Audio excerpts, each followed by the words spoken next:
네, 발표 시작하겠습니다. 저는 An Image's World 16 by 16 Words Transformers for Image Recognition at Scale을 발표할 데이터 사이언스학과 이상우입니다. 저는 데이터 인텔리전스 랩에서 석사과정 재학 중이며 관심 분야는 셀프 슈퍼바이즈 러닝이랑 아웃 오브 도메인 로버스네스입니다. 발표는 간략한 논문 소개와 논문 이해에 필요한 백그라운드를 설명한 후에 비전 트랜스포머라는 방법을 설명을 하고 실험과 결론 순으로 진행하도록 하겠습니다. 셀프 어텐션 메커니즘을 활용한 트랜스포머는 2017년에 발표된 이후로 NLP 연구 분야에 굉장히 큰 영향을 끼쳤습니다. 이제 RNN과 LSTM 기반의 구조를 사용했었던 이전과 달리 이제 어텐션만을 이용하는 트랜스포머 구조를 기반으로 많은 NLP 네트워크가 설계가 되었는데요.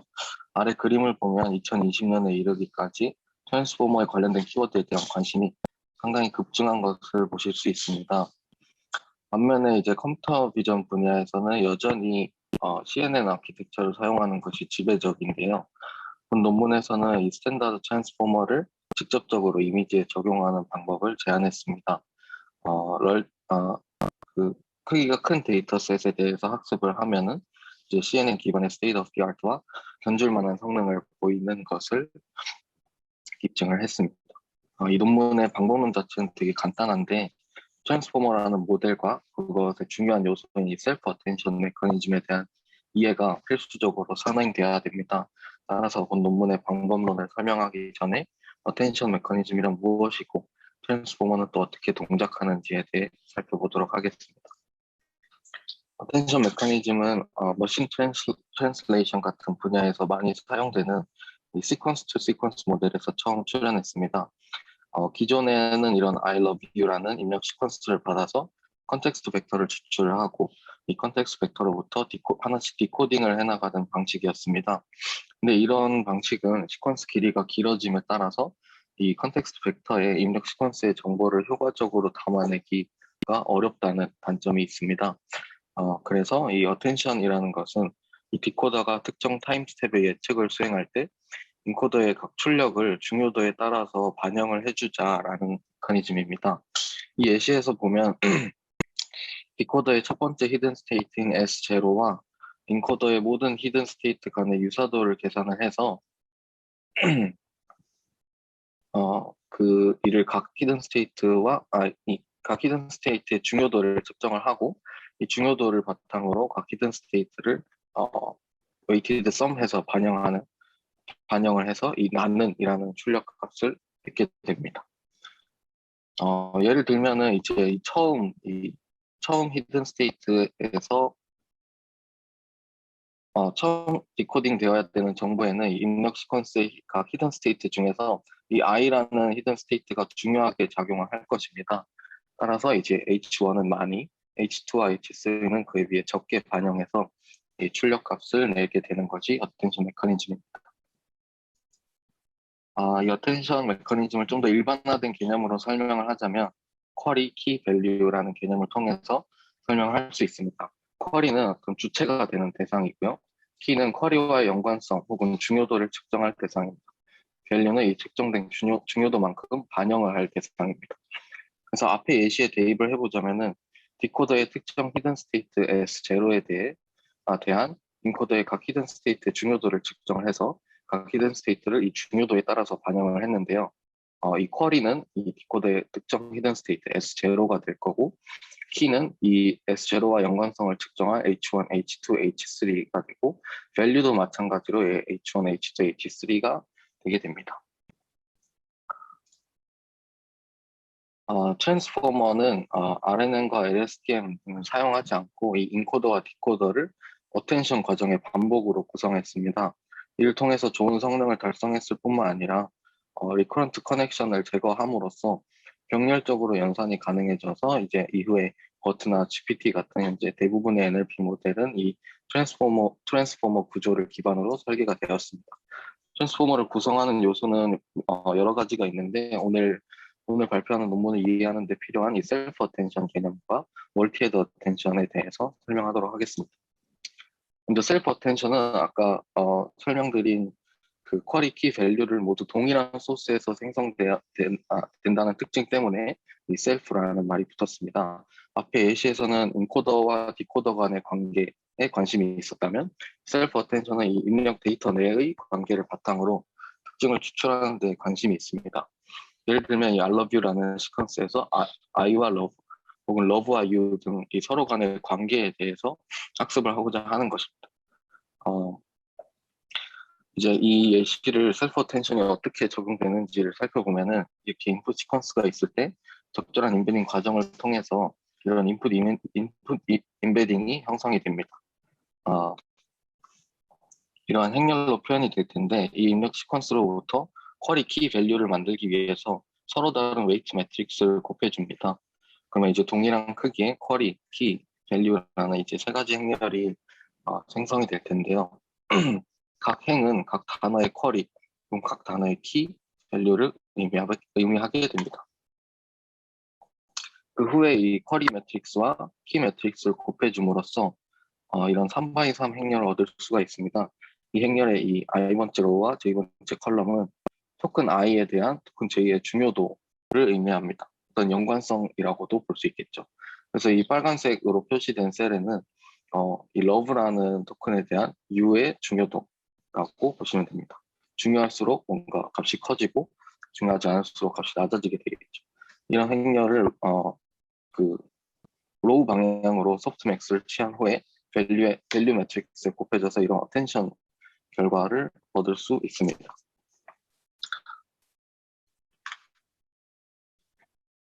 이렇게 얻어진 이 어텐션 리졸트는 리니어 레이를 통과해가지고 인풋과 동일한 쉐입의 아웃풋을 출력을 하게 됩니다. 이 과정이 이제 셀프 어텐션이 적용되는 과정입니다. 그러면 두 번째로 이 멀티 헤드 어텐션이라는 것은 이 앞의 어텐션 과정을 여러 개의 헤드가 병렬적으로 수행한다는 것을 의미하는데요.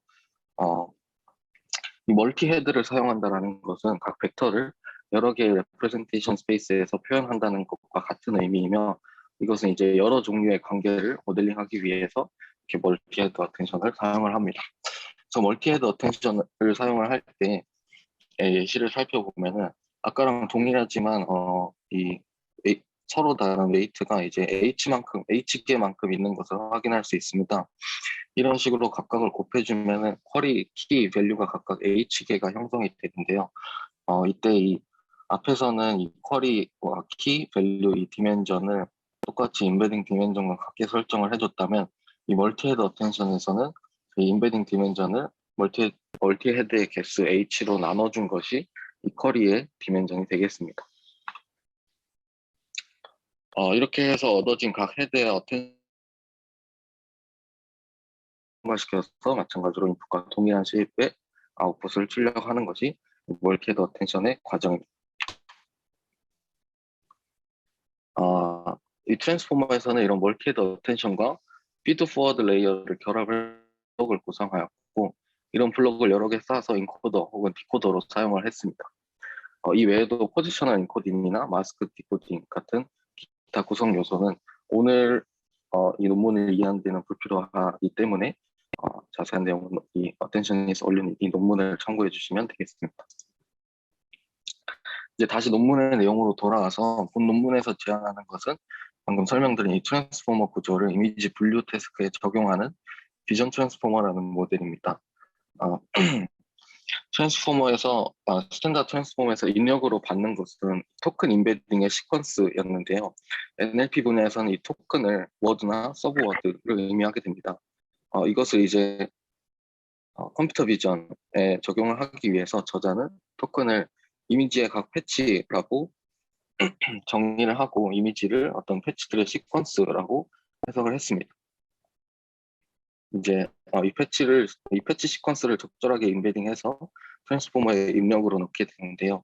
이제 각 부분을 자세하게 살펴보겠습니다. 먼저 이 인풋 시퀀스를 준비하는 단계입니다. 이 height, width by channel 이미지를 고정된 크기 P by P의 패치 N개로 분해를 하게 됩니다.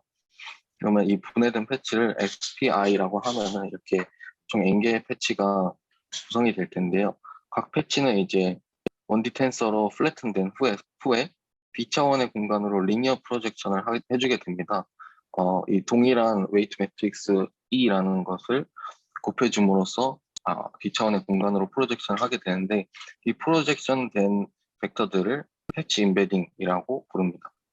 그리고 이 패치 임베딩 맨 앞에는 러너블한 임베딩을 사용해서 클래스 토큰을 추가합니다. 이 클래스 토큰은 버트에서의 그 클래스 토큰과 유사한 작용을 하는 거라고 생각하시면 되겠습니다. 두 번째 이제 포지셔널 임베딩이라는 것인데요. 이 앞서 보여드린 이 패치 임베딩에는 각 패치가 이미지상에서 어느 위치에 존재하는지에 대한 정보가 전혀 없습니다. 그래서 이런 포지셔널 인포메이션을 유지하기 위해서 포지션 임베딩을 결합을 하는데요.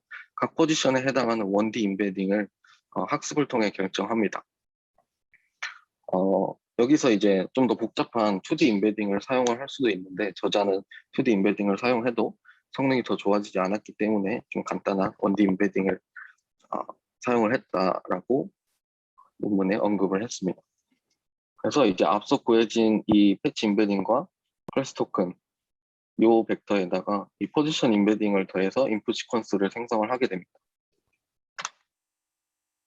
다음은 이제 트랜스포머 인코더입니다. 트랜스포머에서랑 완전히 연산 과정은 동일한데, 이 노멀라이즈 하는 부분과 레지듀얼 커넥션의 위치가 변경이 되었습니다. 이 부분은 선행 연구로부터 근거해서 이런 위치를 변경을 하였고요. 이러한 인코더를 L개의 블럭을 쌓아서 L개의 인코더 블럭을 거친 후에 요 클래스 토큰에 해당하는 아웃풋을 이미지 레프레젠테이션으로 해석을 했습니다. 그리고 이 레프레젠테이션에 클래시피케이션 헤드를 달아서 프리트레인을 하거나 파인 튜닝을 하게 됩니다. 파인 튜닝 할 때는 이 클래시피케이션 헤드를 다운스트림 태스크에 맞게 리니어 레이어로 교체를 하게 됩니다. 그래서 앞에 그 스탠다드 트랜스포머랑 비교를 해보자면, 여기서 저희 원래는 이 인풋 시퀀스가 I love you라는 어떤 워드나 소워드의 시퀀스였다면, 여기가 이제 각각이 그 패치 임베딩이 되겠고요. 그런 방금 구해진 이런 인풋 시퀀스를 I love you 대신 여기에 들어가게 된다라고 생각을 하시면 됩니다.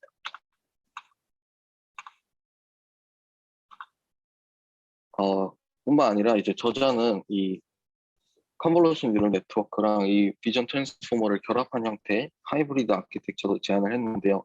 인풋 시퀀스를 구성할 때 이미지 패치를 사용하는 것이 아니라 어떤 컨볼루션 뉴럴 네트워크로부터 추출된 피처 맵의 패치로 대체를 하게 됩니다. 이때 패치 사이즈는 1x1으로 결정을 하고, 이런 피처 맵으로부터 그 패치를 뜯어서 동일한 과정을 거치는 게 이 하이브리드 아키텍처라고 생각을 하시면 되겠습니다. 좀 더 포멀하게 이 과정을 살펴보자면, 이 오른쪽에 나타나 있는데요. 각 노테이션은 아래에서 볼 수 있습니다. 그래서 이 클래스 토큰 임베딩과 i번째 패치를 이렇게 벡터를 구성을 하고, 여기다가 포지션 임베딩을 더한 것을 이제 인풋 시퀀스 G0로 삼습니다. 이런 G0가 멀티 헤드 어텐션과 멀티레이어 퍼셉트론을 계속 통과를 하게 되면서 최종적으로 나오게 된 이 L번째 MLP 라지 L번째 MLP 레이어의 이제 그 0번째 아웃풋을 이 이미지 레프레젠테이션으로 해석을 하게 되는 것이죠. 다음은 실험 부분입니다. 본 논문에서는 이 레즈넷 아키텍처와 본 논문에서 제안하는 비전 트랜스포머 그리고 하이브리드 아키텍처를 다양한 데이터셋에 대해서 성능을 비교했는데요.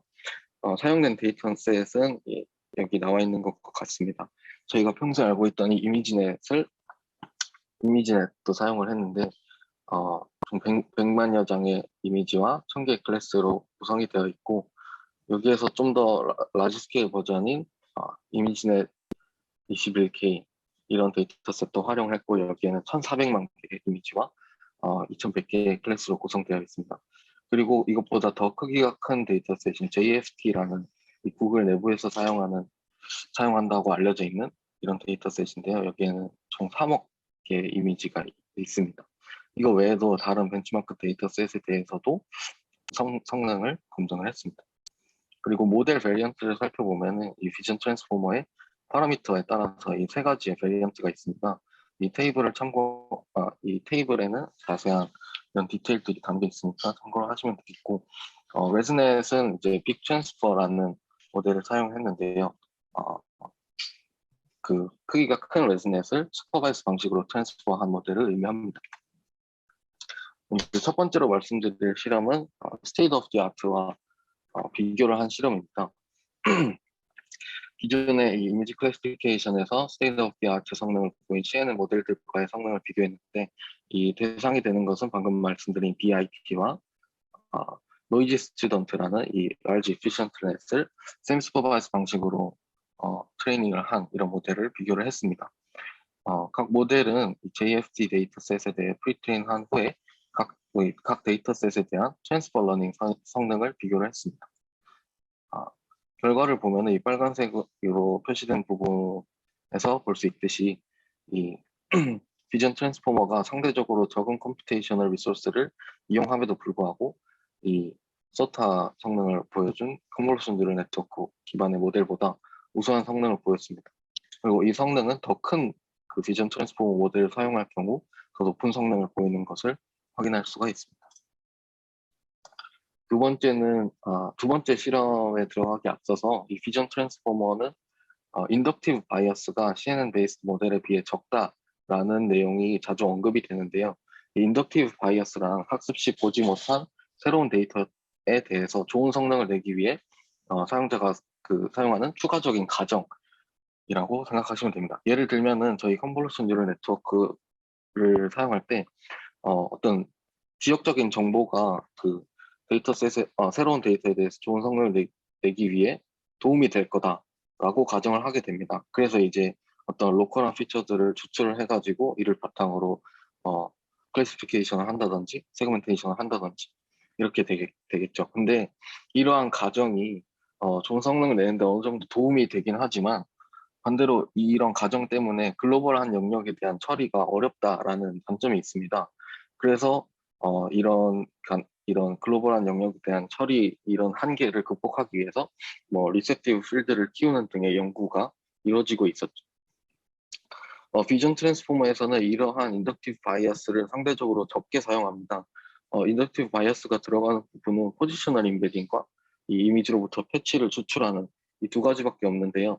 저자는 인덕티브 바이어스가 상대적으로 낮고 그다음에 모델의 자유도는 높기 때문에 불충분한 양의 데이터로 학습을 하게 되면은 새로운 데이터에 대해서 잘 일반화하지 못하는 반면에 충분한 양의 데이터로 학습을 한다면 성능에 도움이 되는 이런 인덕티브 바이어스까지 학습을 해서 CNN보다 높은 성능을 보인다라고 주장을 하고 있습니다. 그렇다면 이 충분한 양의 데이터는 어느 정도인지 학습에 사용되는 데이터셋의 크기에 따른 성능 비교를 알아봐야 되겠죠. 그런 실험을 한 것이 이 Pre-training Data Requirements라는 실험입니다. 이 실험에서 살펴보면은 이미지넷이라는 데이터로 이 학습을 하게 된 경우 이 세 가지 데이터셋 중에 가장 크기가 작은 데이터셋인데 레즈넷 기반의 모델이 이 비전 트랜스포머 모델보다 더 높은 성능을 보였습니다. 반면에 이제 데이터셋의 크기가 커짐에 따라 비전 트랜스포머의 성능이 이 BIT라는 레즈넷 기반 모델의 성능과 비슷해지거나 혹은 더 높은 성능을 보였습니다. 뿐만 아니라 이제 크기가 큰 비전 트랜스포머 또한 데이터셋의 크기가 커질수록 성능을 더 잘 발휘하는 것을 볼 수가 있습니다. 다음 실험은 이 비전 트랜스포머에 대한 어떤 분석인데요. 비전 트랜스포머에서 인터널 레프레젠테이션에 대한 분석이라고 생각을 하시면 됩니다. 먼저 첫 번째로 살펴볼 것은 이제 저희가 처음에 패치들을 플래튼한 후에 패치 임베딩으로 리니어 프로젝션을 수행을 했는데요. 이 패치 임베딩 필터, 이 리니어 프로젝션을 시각화한 결과입니다. 컨볼루션 뉴럴 네트워크에서 어떤 필터랑 이제 대응되는 개념이라고 생각을 하시면 되는데 이 실험에서는 이 패치 사이즈를 32x32를 사용을 했습니다. 따라서 이 리니어 프로젝션에 해당하는 이 웨이트 매트릭스는 3072개의 행을 가지고 임베딩 디멘전은 1024를 사용을 했기 때문에 3072 by 1024의 웨이트 매트릭스가 되는데 이를 PCA를 사용을 해서 28개의 차원으로 차원 축소를 한 다음에 이런 각 컬럼 벡터를 다시 RGB 채널로 복구를 해서 시각화를 한 결과가 이 오른쪽 위에 나타나 있습니다. 이 그 시각화 결과를 보면은 컨볼루션 네트워크, 학습된 컨볼루션 네트워크의 필터랑 유사하게 이런 다양한 특징을 추출한다라는 것을 알 수가 있습니다. 이로부터 이제 비전 트랜스포머도 CNN과 유사하게 어떤 이미지의 특징을 추출해내는 그런 작용을 한다라고 볼 수가 있겠죠. 두 번째는 이제 포지션 임베딩에 대한 분석인데요. 저희가 이제 앞에서 패치 임베딩에다가 이런 포지션 임베딩을 한 것을 더해줘서 이를 인풋 시퀀스로 구성을 했는데, 이 포지션 임베딩 간의 유사도를 시각화한 결과입니다. 이런 포지션 임베딩 매트릭스에서 이 IJ에 해당 여기 이 IJ에 해당하는 임베딩 벡터와 나머지 임베딩 벡터와의 코사인 시밀러리티를 이렇게 계산을 해가지고 입력 이미지상에서 시각화한 결과가 이 오른쪽에 나타나 있는데요. 예를 들어 이 빨간색으로 표시된 N은 이 2번 포지션에 해당하는 임베딩 벡터와 다른 포지션 임베딩 벡터 간의 이 유사도를 다 측정을 해가지고 이 코사인 시밀러리티를 그 시각화해서 나타낸 결과가 되게 됩니다. 이 결과를 보면은 입력 이미지상에서 서로 가까울수록 유사도가 높은 것을 보아 가까울수록 비슷한 임베딩 벡터를 가지게 된다라는 것을 알 수가 있고요. 뿐만 아니라 같은 로우, 같은 컬럼에 해당하는 패치들과 서로 비슷한 임베딩 벡터를 가진다는 것을 알 수 있습니다. 네, 여기까지 비전 트랜스포머를 살펴봤는데 요약을 하자면 본 논문에서는 트랜스포머를 컴퓨터 비전 태스크에 적용하는 방법인 비전 트랜스포머를 제안을 했고, 이 아키텍처에 이미지에 스페시픽한 인덕티브 바이어스를 도입하지 않고 이미지를 이미지 패치의 시퀀스로 해석을 했습니다. 따라서 이 크기가 큰 데이터셋을 활용을 하면은 적은 학습 비용을 사용하고도 이 CNN 베이스 모델과 비슷하거나 더 높은 성능을 보였습니다. 저자는 디텍션이나 세그멘테이션 등 다른 이 컴퓨터 비전 태스크에 적용을 해보거나 셀프 슈퍼바이즈 프리트레이닝 방법으로 활용하는 등의 연구 방향을 퓨처워크로 제시를 했습니다. 네, 오늘 발표를 구성하는 데 참고 자료를 여기다가 적어놨으니 관심이 있으신 분들은 살펴보시면 되겠습니다. 제가 준비한 내용은 여기까지입니다.